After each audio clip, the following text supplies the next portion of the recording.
La idea de juegos de la muerte, conocida comúnmente como Battle Royale, no es algo actual. Esta idea es muy antigua que en los últimos años se ha ido popularizando. Esto debido a que esta idea es muy interesante y se presta a acciones y consecuencias intensas, horribles e incluso aterradoras, ya que siempre habrá una víctima y un victimario, y la idea de todo esto es mantenerte en suspenso de quién será la próxima víctima o quién fue el asesino. Alguna de las historias que popularizó esta idea serían los libros de los Juegos del Hambre, Battle Royale o Mirai Nikki, aunque esta última es más conocida por su prota enferma de amor y casi nadie habla de su trama o de qué va la serie, pero bueno, supongo que cuenta. Pero a pesar de que hubo una temporada donde abusaron de este género, de cierta forma nos sigue dando morbo ver historias como esta, pero al mismo tiempo, al ser un género tan quemado, por así decirlo, el problema es que podríamos decir que este género es predecible. Me refiero a que en lo general tú sabes que el prota lo puede pasar mal, puede estar a punto de morir, pero no va a morir, y de cierto modo sabemos que él va a ganar, o este Battle Royale puede ser interrumpido, pero el prota va a sobrevivir. No hay por dónde perderse, y esto quita mérito a los personajes secundarios, ya que de cierta manera estos no importan cuánto se esfuercen para ganar este Battle Royale, no importa su pasado, no importa sus motivaciones, al final morirán y no ganarán, y esto quita muchos puntos a este género, ya que los personajes secundarios simplemente estarán ahí para morir, hasta que llegó Juni Taisen o Guerra del Zodiaco, que definitivamente no evita lo predecible. De hecho, esta historia está destinada a ser súper predecible, desde cómo nos narran la historia hasta la propia inspiración. Con esto último me refiero a que las muertes se basan en el orden de los zodiacos chinos y el mito detrás de este zodiaco. Pero para comenzar,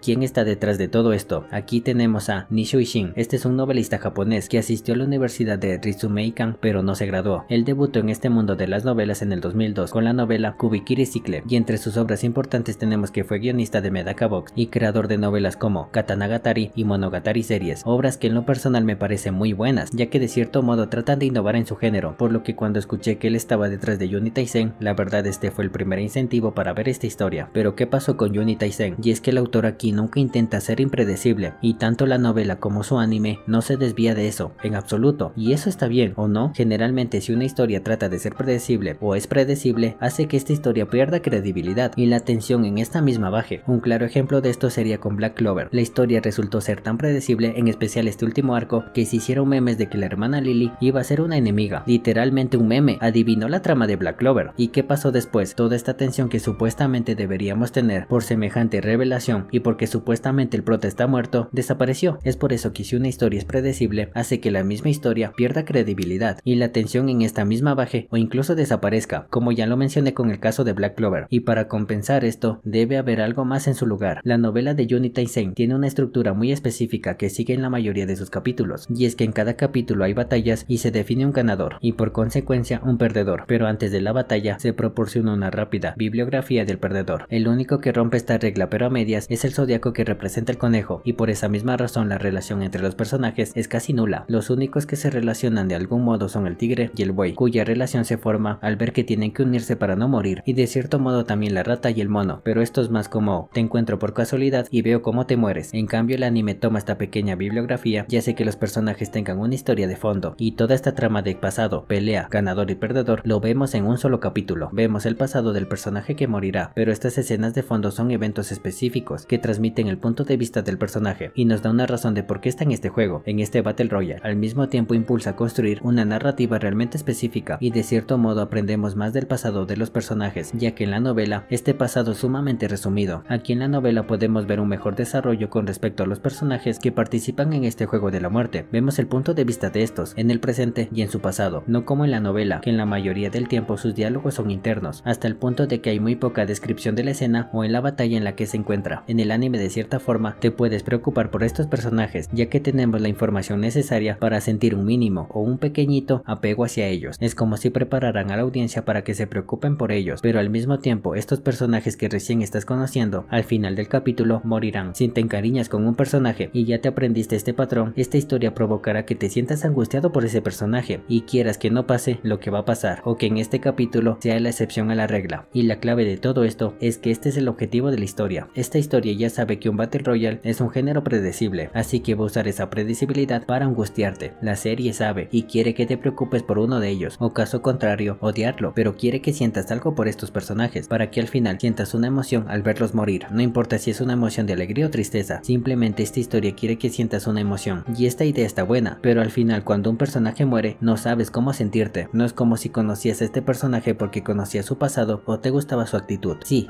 puede pasar, sí te puede gustar uno de estos personajes personajes a primera vista, y todo lo que dije anteriormente funciona si uno de estos personajes realmente te gusta y te agradó a primera vista, y esto puede pasar con uno o dos, pero no con todos. ¿Y qué pasa con los demás personajes que no sentiste absolutamente nada? Y ese es el problema. En la mayoría de casos, cuando un personaje muere, va a ser como, meh, se murió otro. Y siento que en este caso la adaptación debió alejarse de su medio original, o sea, la novela. Y es extraño decir esto, pero siento que si estas dos obras se hubieran alejado, no me refiero a la historia, sino a la ejecución de la misma, el anime hubiera sido mucho más disfrutable y menos predecible, ya que al final el anime sigue la misma fórmula una y otra vez, capítulo tras capítulo, de una manera muy obvia, eliminando el impacto y la curiosidad de saber qué pasará después, ya que literalmente al inicio del capítulo te está diciendo qué pasará al final. Pero lo interesante de esta fórmula es que no tenemos ni puta idea de quién es el personaje principal, ya que al inicio de la serie simplemente veíamos a un personaje su pasado y luego se moría, y así era capítulo tras capítulo, veíamos el pasado de un personaje y moría, pasado,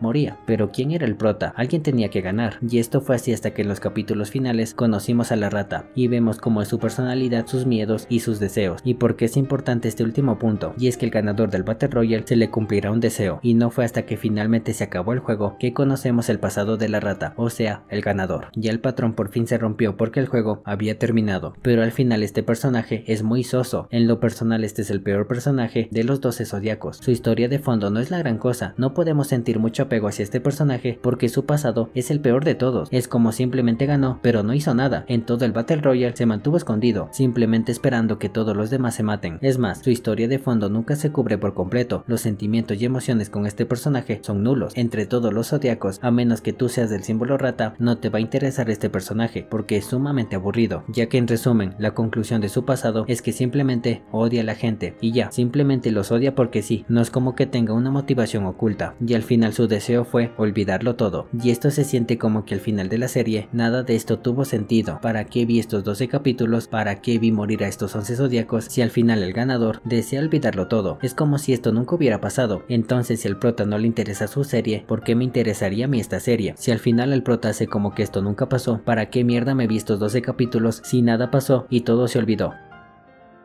Pero dime, ¿viste este anime? Y cuéntame qué te pareció. ¿Lo disfrutaste o al ser un anime muy predecible lo dejaste de lado? Déjamelo ahí abajo. Dale me gusta si te gustó el video, comparte el video con tus amigos y grupos para que este llegue a más personas y me inspire a hacer más contenido. Suscríbete si no lo estás. Adiós.